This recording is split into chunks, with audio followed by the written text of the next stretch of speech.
Welcome to Running on Reddit, r/Tales from Retail, where the craziest customers, managers, and owners make a scene. So for anyone who has worked at a self-checkout station, I'm sure you've heard this one. I'm mostly just venting. So last night, I was working the self-checkouts and helping out customers with the ones that are a little finicky. Example, one's not taking cash, so I handle it at the desk, or the chip reader sometimes drops cards out, so it might need to be held. Anyways, this customer comes up to one of the registers that isn't having issues. They scan their stuff and go to pay. I'm guessing that they were not following the prompts correctly and removing their cards too early. So I go up to help them and they start to complain. Kinda like it's my fault that self-checkouts exist, that there shouldn't be self-checkouts, that they take away jobs and they should be banned. Now I'm not disagreeing that in certain circumstances that they can take away jobs, but in our store specifically we could probably only fit 1 or 2 more registers in the space that self-checkout takes up. I just wanted to turn to them and say, the point of these registers is to expedite the other registers by allowing smaller orders to process quickly and not clog up the bigger belt registers. And that if you don't like self-checkouts, then you shouldn't use them. Simple logic for simple problems. Anyways, that's my rant, over. It's like choosing to put on sandals when you are wearing socks. You complain about it, but the solution is so simple. Take off the socks and the sandals and stay home. So this story will be a little different than most, as it doesn't revolve around a customer, but around hired employees within the company I work in. Without disclosing too much information, I work at a store franchise as a cashier, among other small jobs around the store. I open the store relatively often, or at least work early in the morning. We also hire a cleaning company to clean the store with their industrial equipment, and they are also employed by a few other large franchises to clean. To avoid doing it in front of customers, they come in the middle of the night and have their own key and alarm code to enter. To kind of stage this story, I should talk about a smaller incident that happened a day before the main incident happened. A co-worker and I were talking about how all the jewelry in our display had sold about $3K worth, and we were wondering who had bought that much jewelry. Turns out, our store cleaners were caught on camera stealing the jewelry in the middle of the night. At least $3,000 worth. On top of that, we realized they have been stealing for years. So now there are years worth of camera footage to look through to calculate how much they actually ended up stealing, as my company is suing them. I'm assuming if it adds up to more than $5K worth of product, they will also be going to jail for theft over $5K. Also, of course our company informed their other employers, so it is more than likely they have lost all their contracts, and who knows if they were stealing from them as well. Personally, I don't think that amount of jewelry is worth your entire career and income, but what is done is done, and now they have to face the consequences of their actions. It's unfortunate because I have met and spoke to them on multiple occasions, so I know them quite well. I never imagined they were capable of doing something like that. Surprised they got away with it for so long. Guess you could say they were cleaning out the stock while they were cleaning out the store. Had someone try to return underwear to my store today. We don't even sell underwear, but I have to go through the we cannot return undergarments spiel first regardless.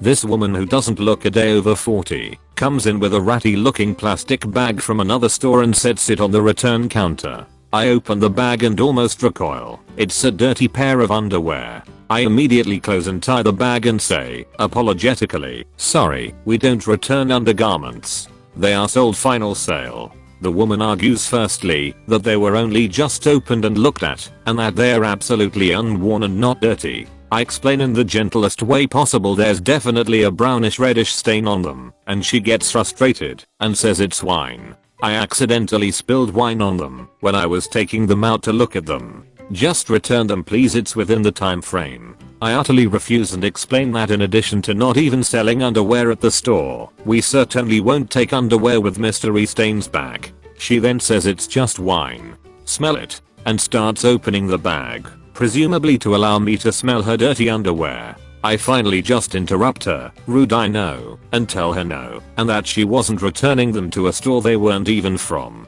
She asked to talk to a manager, but I didn't see how it went, since I didn't want to risk being around it sometime. That underwear made it out of the bag. Really nasty stuff.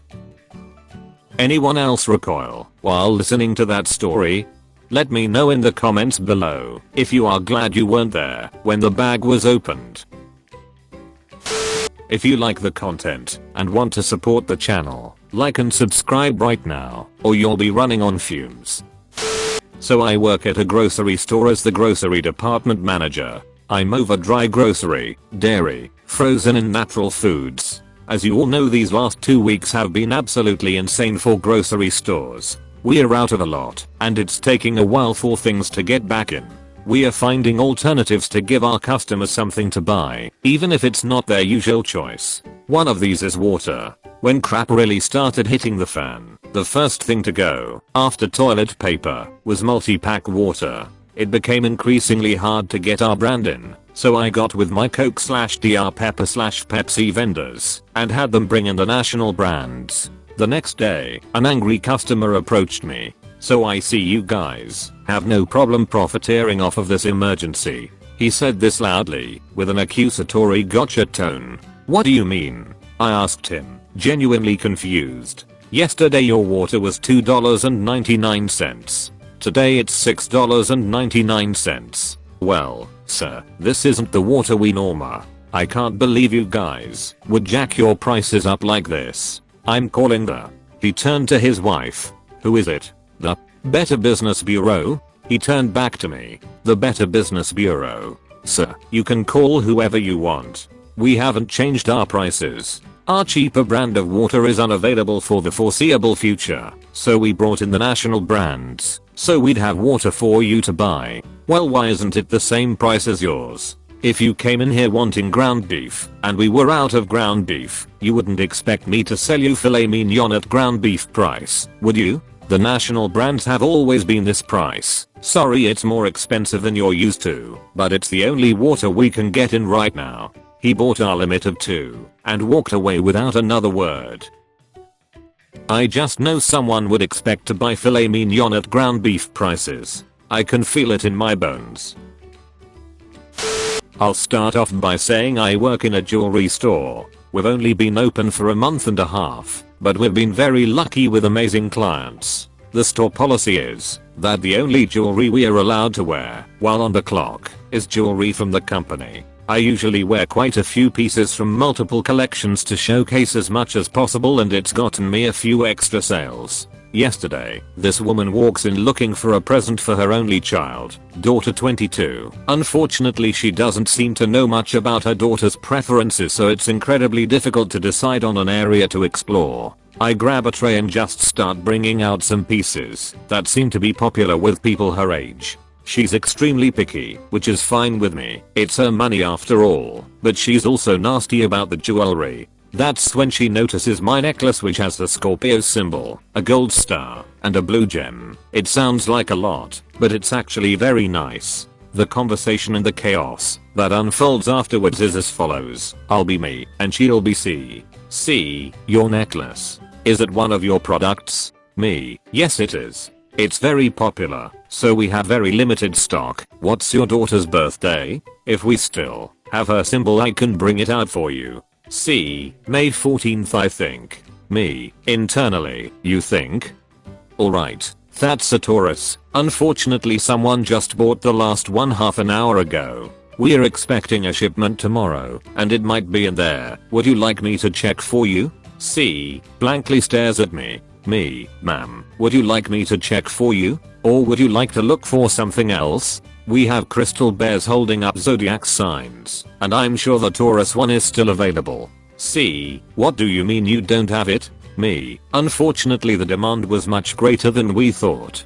I can check if it's coming on the shipment tomorrow if you'd like. If it is coming, we can hold it for you, and you can come to pick it up and pay within 48 hours. We can also look at the bears if you'd like." C, "No. You have one on your neck. You're not out of stock." Me, "I purchased this necklace so it's mine. Also the symbol is for a Scorpio, not a Taurus, which is what your daughter is." C, "Well, why can't you give it to me?" Me, "The Taurus pendant? Unfortunately it's out of stock. Let me just hop on the computer and check if it's arriving tomorrow. C. No, the one on your neck. Why can't you just give me that one? Me. It isn't a Taurus symbol, so it wouldn't hold any significance for your daughter. Also, I paid for it, so it is my property and not available for sale. C. Well, the customer is always right. Me. Internally, not in this case, honey. I'm sorry, ma'am. My necklace is not for sale. The computer shows that necklace was sent to us, and the only delivery is scheduled for tomorrow.